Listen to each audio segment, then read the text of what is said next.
Hi and welcome back. Today I'm going to be painting this beautiful abstract late autumn tree using just 4 colours. I'm going to be using yellow ochre, Venice Red, Cyprus burnt brown and Indigo genuine.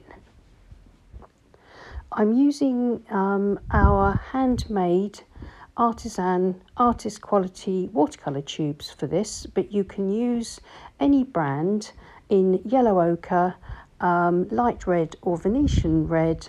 You can use burnt umber and indigo, as I say, in any other brand if you want to follow along. But if you're interested in our new collection of handmade paints, then please follow the link below to Morgana Rose Art's Etsy shop, where we are also restocking the Tinted Graphite Deep Forest collection too.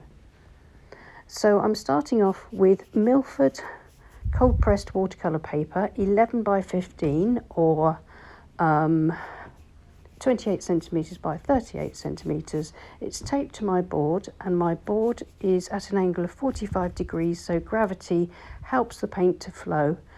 And using a large Pro Art Ron Ranson Harkey brush, I've wet the page, and now I'm putting in the paint for my beautiful semi-abstract background.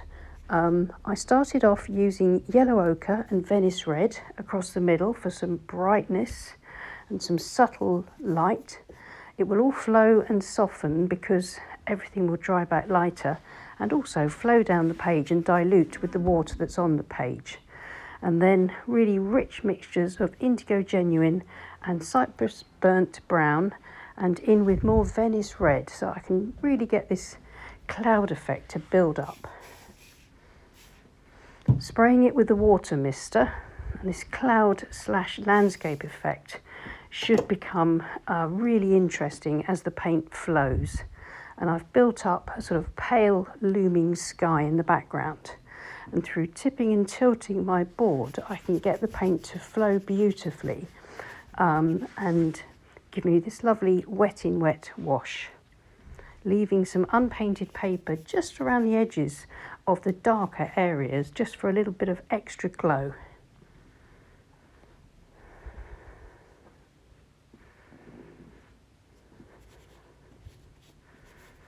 A bit more Venice Red just to really get this background with some lovely variety of tones and hues. As I say, it'll all soften back and lighten, but I want to create a really interesting and dramatic backdrop for my late autumn trees.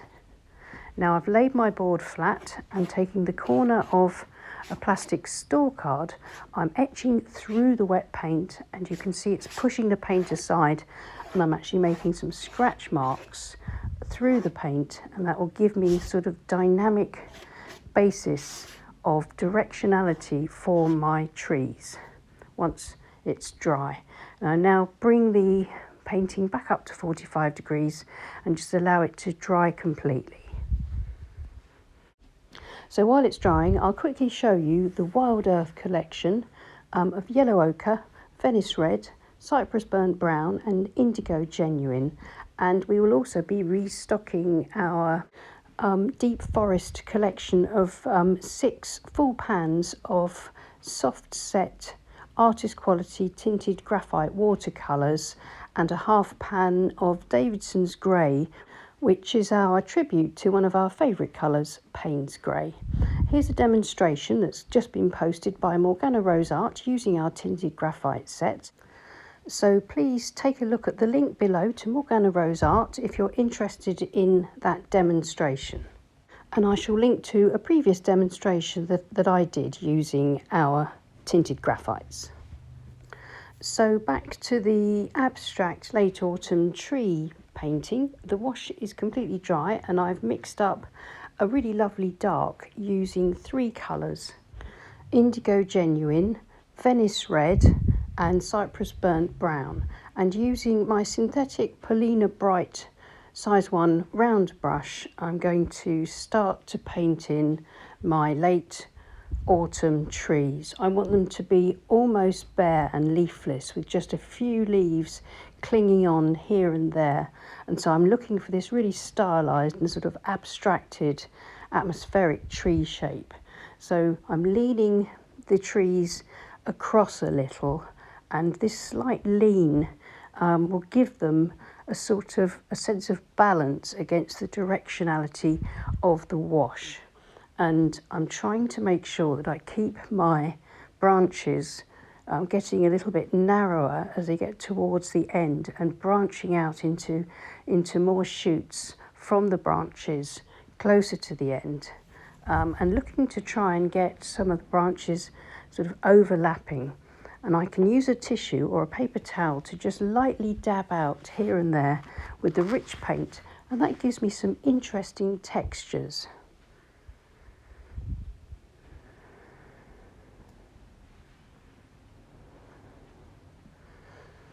So as I work, I'm constantly trying to think about how to paint the branches so that they really work with the background colours. Trying to make sure that I bring them through, as I say, at sort of appropriate angles that are complementary to the angles of the washes. So if you see that the main wash tends from top left across to bottom right, so my trees, I'm thinking of the angles more or less trying to lean them up from the bottom left across to the top right, if you see what I mean. So one thing sort of balances out the other and helps to give some sort of a harmony to the painting, which on first glance might look a little bit chaotic, but if you give some thought to the sort of directions of your brushwork and your washes, it can really help to enhance the impact of your composition.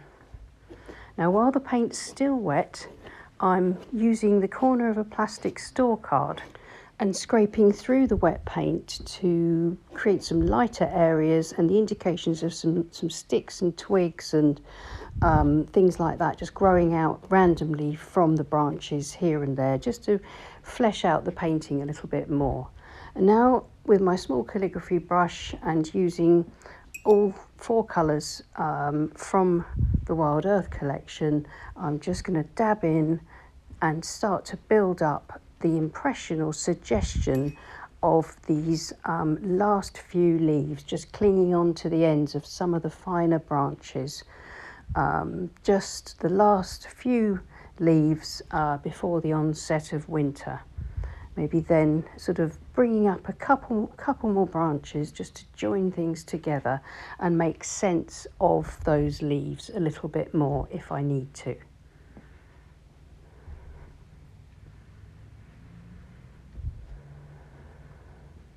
I can drop in some darks using the indigo, and you can see how this beautiful blackish blue of the indigo works really well to bring out the darks.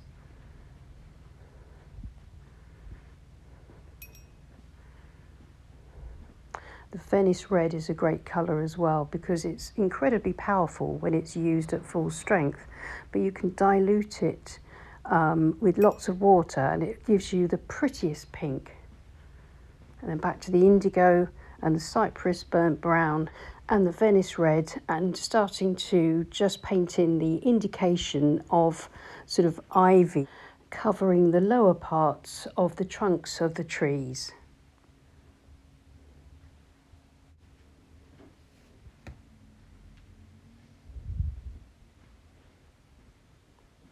And I can just strengthen up a few more branches, add a few more sticks and twigs, and just build up a slightly stronger base.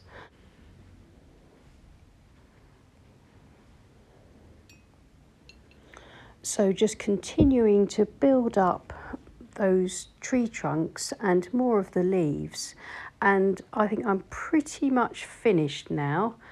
So I'm going to remove the tape and take a look at it through fresh eyes. With a clean white border, you can sort of see if it needs anything. And I think what I need is to use the yellow ochre, which is a lovely, strong, sort of semi-opaque pigment, and I can use my calligraphy brush and dance in and dot in with my yellow ochre all around my little areas of ivy and late autumn leaves, and just add some brightness and pull the painting together with these little touches of yellow ochre.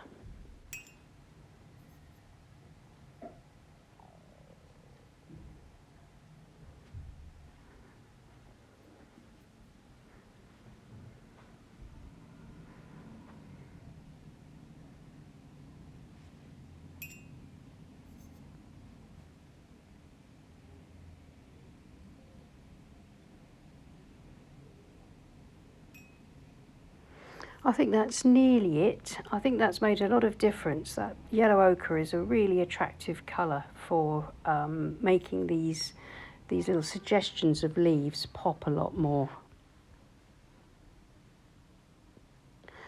So here's the finished painting, and this is a slightly better representation of the colours as the sun was streaming in through the windows of my studio while I was painting.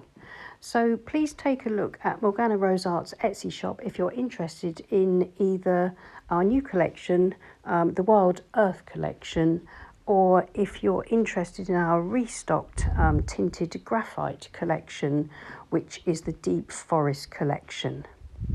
So thank you so much for watching. I hope that was helpful, and please bear in mind, of course, you can always substitute these colours with your own colours if you want to follow along with the demo. And thank you so much to my wonderful Patreon group who support this channel, and I'll see you again soon, and happy painting. Bye.